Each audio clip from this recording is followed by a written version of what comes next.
मस्तीपुर नाम का एक छोटा सा गांव था। उस गांव के सब लोग मिलजुल कर रहते थे। उसी गांव में अरुण नाम का एक गरीब किसान भी रहता था। अरुण गरीब तो था, लेकिन मेहनती और ईमानदार बहुत था। वो हमेशा अपने खेतों के कामों में लगा रहता था। गांव वाले उसकी तारीफ करते थे। ये लड़का सच में नेक दिल है, हमेशा अपने खेतों के कामों में ईमानदारी से लगा रहता है। तभी गांव का लालची व्यापारी धीरज आता है। धीरज का काम ही है पैसे और झूठ से गांव वालों को फंसाना। धीरज कहता है, मेरे पास आओ, जल्दी अमीर बन जाओगे। अरुण मना करता है। सच्चाई से बड़ी कोई दौलत नहीं होती है। गांव के कुछ लोग धीरज की बातों में आ जाते हैं और उसके पास जाते हैं। धीरज से कर्ज लेते हैं और गाड़ी खरीदकर दिखावटी अमीर बन जाते हैं।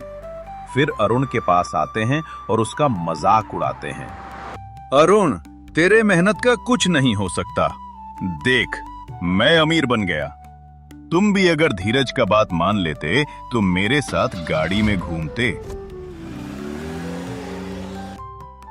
फिर धीरज आता है अरुण के पास और लालच देकर बोलता है, सुन अरुण, ये फालतू का मेहनत छोड़ और तुम भी मुझसे पैसे ले ले। वापस कभी नहीं लूंगा। मैं मेहनत करूंगा। मुझे अपनी मेहनत से आगे बढ़ना है। मुझे कोई शॉर्टकट नहीं चाहिए।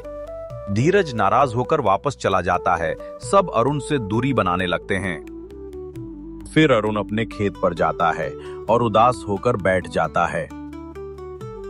इतने में अरुण की माँ वहां आती है और उसे समझाती है।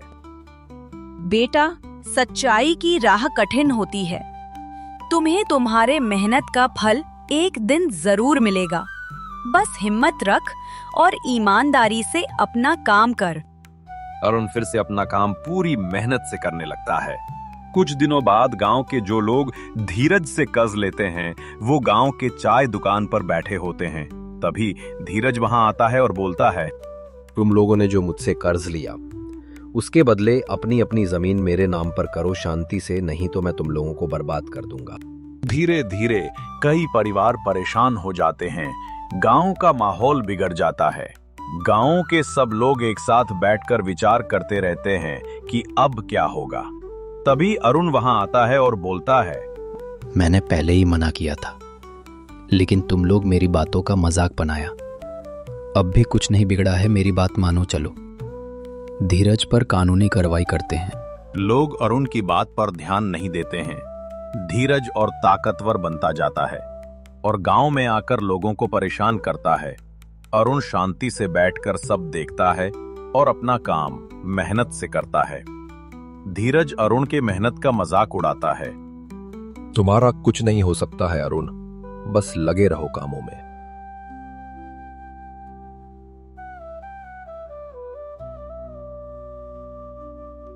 एक दिन खेतों में सूखा पड़ा। किसी की खेती नहीं हुई। जिसके पास पैसा था, उसके पास खाना नहीं था। धीरज को फिर से मौका मिला गांव वालों को लूटने का। वो अनाज महंगे दामों पर बेचने लगा। लोग मजबूर होकर धीरज से खरीदते थे। अरुण के खेत में थोड़ी पैदावार हुई थी। गांव वालों को परेशान देखकर अरुण ने सबको अनाज फ्री में देने का फैसला किया। लोग इकट्ठा हुए। फ्री में ले लो, मेरे पास जो अनाज बचा है सब इससे काम चलाओ। तभी धीरज वहां आता है और गुस्से में बोलता है, अरुण, तुम मुझे बदनाम कर नीचा क्यों दिखाना चाहता है? फिर अरुण गुस्से में बोलता है, दौलत बांटने से बढ़ती है, छीनने से नहीं। फिर धीरज गुस्से में वहां से चला जाता है। लोग धीरे धीरे अरुण की ओर झुकने लगते हैं। धीरज अरुण को बर्बाद करने की योजना बनाता है। गांव वाले को बुलाता है और बोलता है, सुनो, मैं जैसा बोल रहा हूं वैसा करो, मैं तुम लोगों का अनाज फ्री कर दूंगा। मैं अरुण पर चोरी का इल्जाम लगा रहा हूं, तुम लोग मेरा साथ दो। मैं जैसा बोलूं वैसा करो। रमेश, तुम गवाही दोगे? अगले सुबह पंचायत बुलाई जाती है। गांव के सब लोग इकट्ठा होते हैं। अरुण को भी बुलाया जाता है। गांव के सरपंच अरुण से पूछते हैं, अरुण, तुमने रमेश के घर चोरी क्यों किया है? सरपंच जी, मैं गरीब हूँ लेकिन चोर नहीं। मैंने रमेश के घर चोरी नहीं किया है। मैं बेगुनाह हूँ। सरपंच जी, मेरे पास गवाह है। रमेश ने खुद देखा है इसे चोरी करते हुए। हाँ सरपंच जी, मैंने खुद देखा है इसे चोरी करते हुए मेरे घर में। अरुण को दोषी ठहराया जाता है। उसकी मां रोती है, लेकिन अरुण हिम्मत नहीं हारता है। बोलता है, मत रो माँ, भरोसा रख। सच्चाई देर से जीतती है पर हारती नहीं।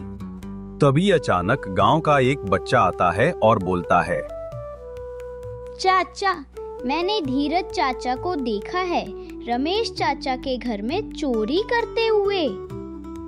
अरुण चौंक जाता है। सबूत भी मिल जाता है। फिर अगली सुबह अरुण पंचायत बुलाता है। गांव वाले और सरपंच जी इकट्ठा होते हैं और धीरज को बुलाया जाता है। अरुण बोलता है, सरपंच जी, मैंने पहले बोला था कि मैं चोरी नहीं किया हूँ। ये बच्चा देखा है धीरज को चोरी करते हुए। अब आप ही फैसला कीजिए। बताओ छोटू, तुमने क्या देखा है? सरपंच चाचा, मैंने रात में धीरज चाचा को देखा। रमेश चाचा के घर में गए, फिर कुछ देर बाद बहुत सारा सामान लेके निकले।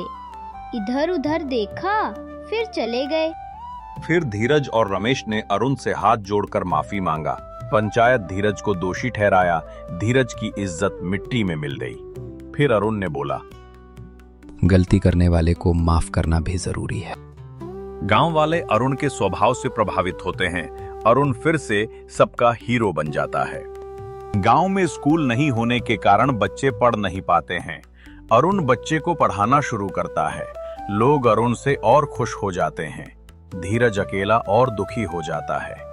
अरुण उसके पास जाता है और कहता है, गलत राह छोड़ दो, सही काम करो। मेरी बात मानो, हम दोनों साथ में मिलकर गांव के लिए कुछ अच्छा करते हैं। गांव के लोग भी तुम्हें माफ कर देंगे। धीरज रोते हुए अपनी गलती मान लेता है। गांव वाले उसे माफ कर देते हैं। धीरज बोलता है, अरुण, सच में तुम महान हो। आज से तुम जो बोलोगे मैं वही करूंगा। हम दोनों मिलकर एक स्कूल खोलते हैं। खेतों में हरियाली फैल जाती है। गांव में खुशहाली लौट आती है। बच्चे स्कूल जाते हैं। अरुण और धीरज साथ में मंदिर में पूजा करने जाते हैं। गांव में भाईचारे का माहौल बन जाता है।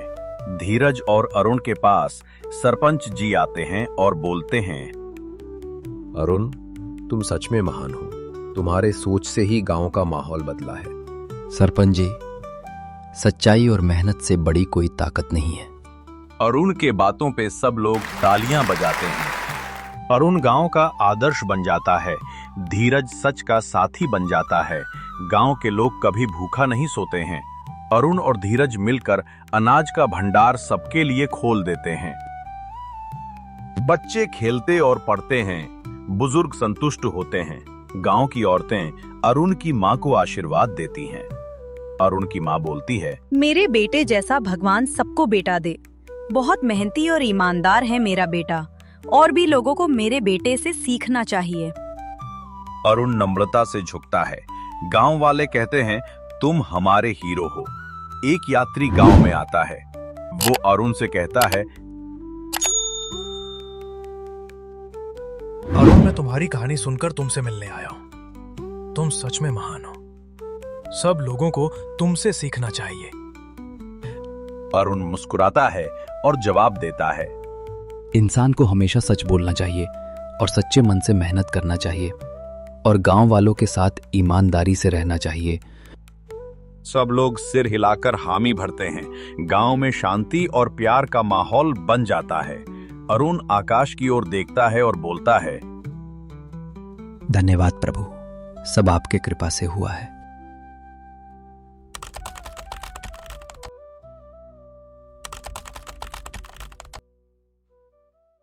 अगर वीडियो अच्छी लगी हो तो वीडियो को लाइक कर दें और चैनल को सब्सक्राइब कर लें ताकि ऐसी मजेदार कहानी सबसे पहले आपको मिलती रहे।